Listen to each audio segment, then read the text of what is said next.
So the Runcorn and Helsby by-election has just delivered one of the most shocking results in recent UK political history. After a full recount, Reform UK has won.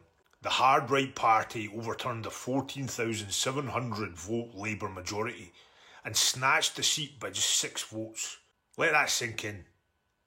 The closely watched contest had been billed as the first real test of Farage's ability to turn his party's rising popularity into seats in Parliament.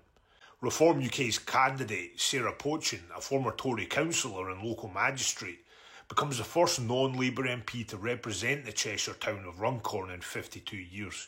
Despite the tiny margin of victory, which was so close it went to a dramatic recount, the result will raise fears amongst Labour MPs that they could lose scores of seats to the hard right populist party at the next general election.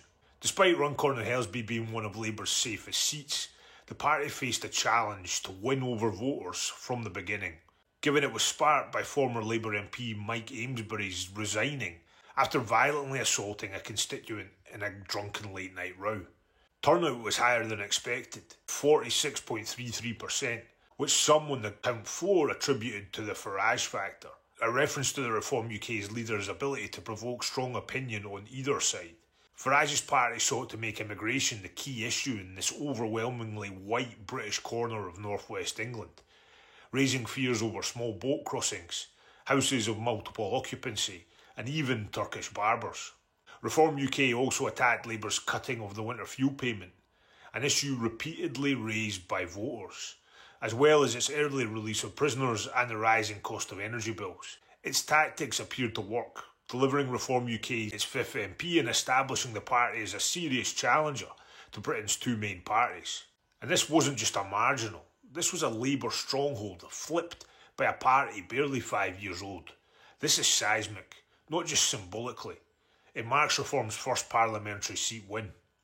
Both nauseating and historic, and a wake-up call for Starmer and his Chancellor. The Tory-light, Blairite approach is not the answer in the era of surging hard-right nativist populism. Elsewhere, Labour pulled off a string of key mayoral wins, including in areas where Reform surged, with Labour holding Doncaster, North Tyneside and West of England. In all 3 of these races, Reform came second, pushing the Tories into 3rd or even 4th. In fact, in the West of England, the Conservatives were 4th behind Labour, Reform and the Greens. But get this, Labour only held that seat by 3%. Reform were hot on their heels. Meanwhile, in Greater Lincolnshire, Reform are on track to win outright. Their candidate, a former Tory MP, Andrea Jenkins. That would be Reform's first ever mayoral win in a deeply Leave-voting rural Conservative area. It's a big symbolic win for them, a win in Thatcher's home county, showing Reform are potentially a bigger problem for the Tories and Labour in the grand scheme of things. Here's the context. These council areas are mostly Tory held to begin with. Many are in heavily pro-Brexit areas, and even in the big Leave voting places like Doncaster and North Tyneside, Labour still won.